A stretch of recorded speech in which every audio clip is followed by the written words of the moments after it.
Boa noite, eu sou o Geazi, falo aqui diretamente do IAP, a pedido da Rebeca. Como ela deixou livre o tema, eu escolhi falar com você sobre o texto de João 11:35. Nesses dias que estamos vivendo, não há nada mais significativo do que entender às vezes a razão do choro. E eu queria que você meditasse comigo nisso. Às vezes a gente fala, esse verso é bastante conhecido pela igreja, eu sei. E muitas vezes a gente tem falado ele em pôr do sóis, automaticamente, sem pensar no seu significado. Eu queria que você meditasse um pouquinho comigo sobre esse texto. Você já vai entender, eu quero ler com você. Mas antes de ler, eu preciso orar para que o Espírito Santo nos ilumine no entendimento da mensagem que ele tem aqui e que escreveu para a gente. Feche os seus olhos, vamos orar. Querido Deus, nosso maravilhoso Pai, nós te louvamos porque o Senhor é Deus, o Senhor escreveu uma carta de amor para a gente e tem nela os passos, as orientações para que a gente possa viver os momentos mais difíceis da história da nossa vida e, sobretudo, superar as expectativas que estão por vir. Alicerçados na Tua palavra, nós temos esperança. É por isso que, nesse momento, quando abrimos ela para estudar, Pai, suplicamos que o Teu Espírito nos ilumine para entender corretamente o seu significado. Ajuda-nos a vivenciar os relatos que aqui estão descritos. Abençoe-nos, esteja conosco nesses instantes, em nome de Jesus. Amém. O texto, a partir do verso 32, começa assim: Chegando ao lugar onde Jesus estava e vendo Maria, prostou-se aos seus pés e disse: Senhor, se estivesses aqui, meu irmão não teria morrido. Ao ver chorando Maria e os judeus que a acompanhavam, Jesus agitou-se no seu espírito e perturbou-se. Onde o colocaram? Perguntou ele. Vem e vê, Senhor, responderam eles. Jesus chorou. Esse é o verso 5. Sabe, a Bíblia tem apenas relata três momentos em que Jesus chorou. Um deles é esse, na morte de Lázaro. Esse é o relato da morte e da ressurreição de Lázaro. E aqui, um dos menores textos da Bíblia, que às vezes passa desapercebido, fala sobre uma manifestação emocional de Jesus de tremendo significado. Há duas questões que eu queria levantar com você nesses instantes aqui. Primeiro, Jesus chorou. Você sabe quem é Jesus? A Bíblia diz que lá em João, aqui no livro de João, no início do livro, ela diz que todas as coisas foram feitas por Cristo e para Cristo. Tudo que existe no universo. Esse é Jesus, a razão da existência de todas as coisas. E o livro de Apocalipse diz que toda a autoridade foi constituída e devolvida para ele quando ele ascendeu ao céu.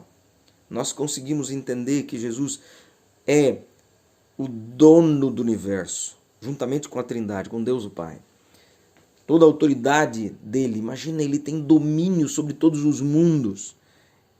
Esse é o Jesus que chorou. Eu, quando era menino, poucas vezes vi meu pai chorar. E a primeira vez que eu vi ele chorar, isso me comoveu tremendamente. Tremendo significado de que isso tem para mim. Meu pai, a figura de um homem forte e que não tem medo. Na minha infância não sofre como a gente sofre. Parece que ele suporta mais as coisas. Então, quando eu percebi a sua fragilidade, quando eu vi ele chorar, isso me comoveu, isso me deixou assim meio constrangido. E isso é uma das imagens que eu gostaria que você tivesse quando eu li esse texto. É o soberano do universo que está chorando. Por que você acha que ele estava chorando? Rapidamente eu vou abranger com você a razão disso. Não dá para demorarmos aqui. O tempo que eu tenho é pouco tempo. E saiba que Jesus chorou 3 vezes. Uma na morte de Lázaro. A outra foi quando ele chegou em Jerusalém, na entrada triunfal. E a terceira vez ele chorou no Getsemane. Todas as vezes que Jesus chorou, a grande razão foi você, foi eu. Em circunstâncias diferentes, de forma diferente, ele chorou por você e chorou por mim. Aqui, você sabe que Jesus estava e foi até Betânia para ressuscitar Lázaro. Ele falou para os discípulos. Então não foi pela morte de Lázaro, ele ia ressuscitá-lo. Se nós voltarmos um pouquinho no texto, você vai entender quando ele diz assim, quando o texto, lá no verso 33, ao ver chorando Maria e os judeus. Sabe, nesse dia Jesus chorou pela dor humana. Chorou porque, como ser humano que também era, isso é uma prova contundente, inquestionável, incontestável, de que Jesus esvaziou-se da sua majestade celestial, esvaziou-se da sua divindade, para viver aqui entre a gente como ser humano. E como ser humano, ele se comoveu diante da dor, da perda, que é irreparável, que traz a morte. A perda da morte, ela é irreparável. E Jesus se comoveu com isso. Ele se comoveu ao ver que Maria chorava. É normal para a gente, como ser humano, estando num velório, ou ver pessoas que a gente se simpatiza chorar. Isso também comove a gente. Foi isso que comoveu a Cristo. Eu queria nesta noite relembrar você que a tua dor alcança o coração de Cristo. É isso que mostra o texto, é isso que mostra esse relato bíblico, que a tua dor comove a Deus, mexe com o coração de Cristo, ele perturba-se quando você chora. Ele sente a tua dor, ele percebe. É isso que mostra o texto. Quando Jesus, mesmo sendo Deus, chegou diante daquela cena e mesmo tendo poder para ressuscitar, ele viu quantos outros morreriam ou já morreram em toda a história humana. E ele não teve como ressuscitar, ele não teve como curar essa ferida. Nunca esteve nos planos de Deus, você precisa saber. Nunca esteve nos planos de Jesus que nenhuma alma se perdesse. Esta semana recebi a notícia de que uma pessoa muito querida da gente, lá em Florianópolis, lá em Governador Celso Ramos, veio a falecer, vítima do Covid-19. Quantas vidas têm se perdido? Esse texto da ressurreição de Lázaro relembra-nos que Jesus sente com a gente essas perdas. O coração dele se sensibiliza com as nossas dores. Ele chorou porque viu quanto a gente sofre aqui.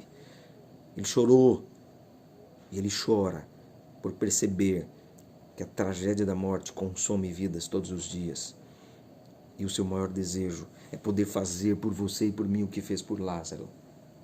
Despertar do sono da morte.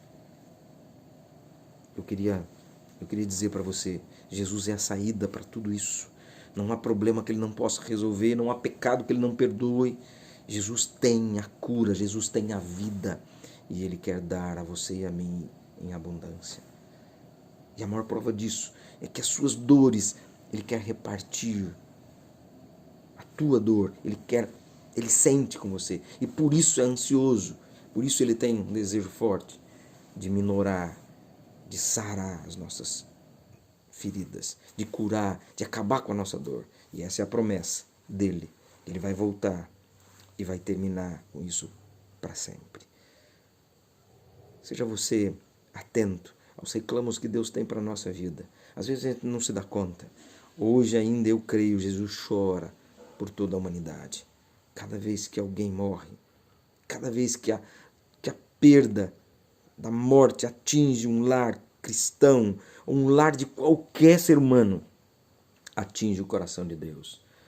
E ele, mais do que qualquer outro, está ansioso por botar fim à morte, por botar termo a toda desgraça e sofrimento e levar-nos para um lugar, para um ambiente onde isso não existe. Que Deus possa tomar a tua vida, que você possa permitir que ele assuma controle e que ele nos conduza e encha de conforto e esperança a despeito de todo o sofrimento e angústia que este mundo nos oferece. Que Deus abençoe você e que você possa ser acolhido pelos braços de Cristo, hoje e sempre. Esse é o meu desejo, a minha oração. Isso é o que eu mais anseio para você. Amém.